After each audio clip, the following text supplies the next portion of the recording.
සුබ දවසක්.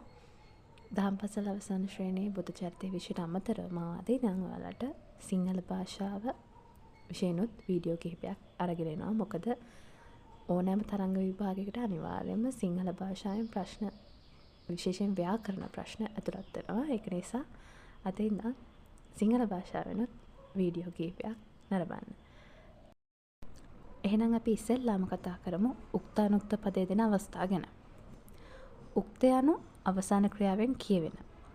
මේ නිසා අනුක්ත කියලා කියන්නේ අවසාන ක්‍රියාවෙන් නොකියවෙන. සිංහල භාෂාවේ උක්තානුක්ත භේදය පවතින්නේ නාමපද සඳහා පමණයි. සිංහල භාෂාවේ උක්තානුක්ත භේදය පවතින නාමපද වර්ග 4යි. පළවෙනි නාමපදේ තමයි ප්‍රාණවාචී බහුවචන පද. මම මේක බෙදලා තියෙනවා උක්තානුක්ත කියලා. ඒතර උක්ත ගත්තොත් මිනිස්සු කියන්නේ උක්තයක්, අනුක්ත වෙනවා මිනිසුන් කියලා. ගවයෝ ගවයන්, බූරුවෝ බූරුවන්, ළමයි ළමයි. ඊළඟට ප්‍රාණවාචී සර්වනාම. උක්ත මම නම් අනුක්ත වෙනවා මා. අපි අප, තෝ තා, තොපි තෙපි නම් අනුක්ත වෙනවා තොප කියලා. ඔබ ඔබමයි, නුඹ නුඹමයි. ඔහු ඒක වචනෙන් ආවොත් අනුක්ත නම් ඔහුමයි. ඔහු බහුවචනෙන් ආවොත් අනුක්ත වෙනවා ඔවුන් කියලා. හේ ඔහු, ඔව්හු ඔවුන්, හෙතෙම හෙතෙමේ හේතෙමේ. මේ තුනම කොහොම ආවත් අනුක්ත වෙද්දි ඔහු කියලා තමයි භාවිතා වෙන්නේ. ඊළඟට ඕ ඕතමෝ ඈ. මෙහෙම ආවොත් අනුක්ත වෙනවා ඇය ඈ කිය. ප්‍රාණවාචී අනියමාර්ථ ඒක වචන පද. කොල්ලෙක් නම් කොල්ලෙකු වෙනවා. කෙල්ලෙක් නම් කෙල්ලක වෙනවා. සිංහයෙක් සිංහයෙකු. මිනිසෙක් මිනිසෙකු. ගායිකාවක් ගායිකාවක. ප්‍රාණවාචී රූපය ගැන අප්‍රාණවාචී බහුවචන. වෘක්ෂයෝ අනුක්ත වෙති වෘක්ෂයන්. ගංගාවෝ ගංගාවන්. රීතිහු රීතීන්. පියුම්හු පියුමන්. ඊළඟට අපි කතා කරමු උක්ත පදයේ දෙන අවස්ථා ගැන.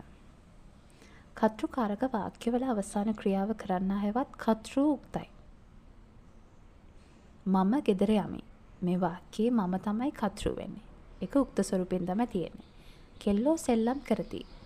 මේ කෙල්ලෝ තමයි උක්ත වෙන්නේ. කර්තෘ වෙන්නේ. ඒ නිසා උක්තයි. උපාසකයෝ සිල් ගනිති. මේ කර්තෘ තමයි උපාසකයෝ. උක්ත ස්වරූපයෙන් තමයි තියෙන්නේ. කර්මකාරක වාක්‍යවල කර්තෘගේ අවසාන ක්‍රියාවට යටත් වන පදයේ හෙවත් කර්මය උක්ත වෙනවා. ඒ තමයි අම්මා විසින් දරුවෝ පෝෂණය කරනු ලබති. මේකේ දරුවෝ තමයි කර්මය වෙන්නේ. දරුවෝ උක්ත ස්වරූපයෙන් තියෙනවා. අප විසින් බල්ලෝ නාවනු ලැබූහ. බල්ලෝ කියන්නේ කර්මය උක්තයි. සිංහල භාෂා ගුරුවරියක විසින් මම අමතනු ලැබුවෙමි. මෙහි මම තමයි කර්මය වෙන්නේ උක්තයි. දෙන දෙනා දෙනෙක් යන පදවලට මුලින් ඇති කර්තෘ උක්තයි. ළමයි වැඩි දෙන පාඩම් කරති. කොල්ලෝ බොහෝ දෙනා ගස් නගිති. ගොවීහු වැඩි දෙනෙක් උද්ඝෝෂණය කරති. ද උත් ඊ යන සමුච්චාර්ථයේ නිපාතවලට මුලින් යෙදෙන කර්තෘ උක්තයි. අම්මාද මමද පොළට ගියෙමු. දට මුලින් තියෙන කර්තෘ පද සියල්ල උක්තයි. තෝත් සිරිපාලත් පොල් කඩවහු. බල්ලොයි බැල්ලියොයි තරඟට බිරූහ. ආශිර්වාදයේ වා ප්‍රත්‍යය වාක්‍යයක් අවසන් වන විට මුලින් යෙදෙන කර්තෘ උක්තයි. මම නිදුක් වෙම්වා. වා තියෙනවා අවසානයේට මුලින් තියෙන කර්තෘ උක්තයි මම උක්ත ස්වරූපයෙන් තියෙන. සියලු සත්වයෝ නිදුක් වෙත්වා. සියලු ඥාති මිත්‍රාදී වූ මේ කනුගාටුදායක නිවේදනය පිළිගනිත්වා. වාක්‍යක අවසාන ක්‍රියාව වෙනුවට ඇත ඇති නැත නැති යන පද යෙදුණු විට මුලින් ඇති කර්තෘ උක්ත වෙනවා. පන්තියේ ළමයි ඇත නැත්නම් ඇති. මෙහෙම තිබ්බොත් අනිවාර්යයෙන්ම ඇත ඇති කියන පදවලට මුලින් තියෙන ළමයි කියන වචනේ ඒක උක්ත ස්වරූපයෙන් තමයි තියෙන්නේ. පෙම්වතිය උද්‍යානයේ නැත නැති. ද්විත්වෝක්තයේ සහිත වාක්‍ය. එක් පුද්ගලයෙකු හෝ පුද්ගල කණ්ඩායමක් හෝ ක්‍රම කිහිපයකට හඳුන්වන වාක්‍ය ද්විත්වෝක්තයේ සහිත වාක්‍ය කියලා හඳුන්වනවා. ද්විත්වෝක්තයේ සහිත වාක්‍යවල අදාළ කර්තෘපද සියල්ල උක්ත ස්වරූපයෙන් තමයි තියෙන්නේ. මම ගායකයෙක් වෙමි. මම කවුද ගායකයෙක්. දෙකම ද්විත්වුක්තයි. ඒ නිසා දෙකම උක්ත ස්වරූපයෙන් තමයි තියන්නේ. අපි සියල්ලෝම තරුණියෝ වෙමු. පරාක්‍රමබාහු රජු ශ්‍රේෂ්ඨ පාලකයෙක් වූවේය. ද්විත්වුක්තේ සහිත වාක්‍යවල අවසාන ක්‍රියාවක් නොයෙදුණු විටද අදාළ කතෘපද උක්ත ස්වරූපයෙන් තමයි තියන්නේ.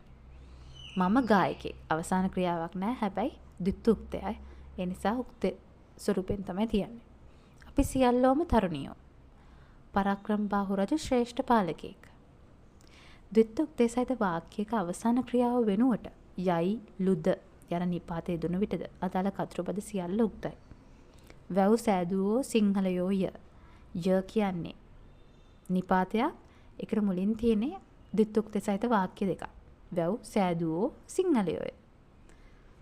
අද දරුවෝ අනාගත නායකයෝයි. ඈ නිලියක්ලු. අපි ළමයිද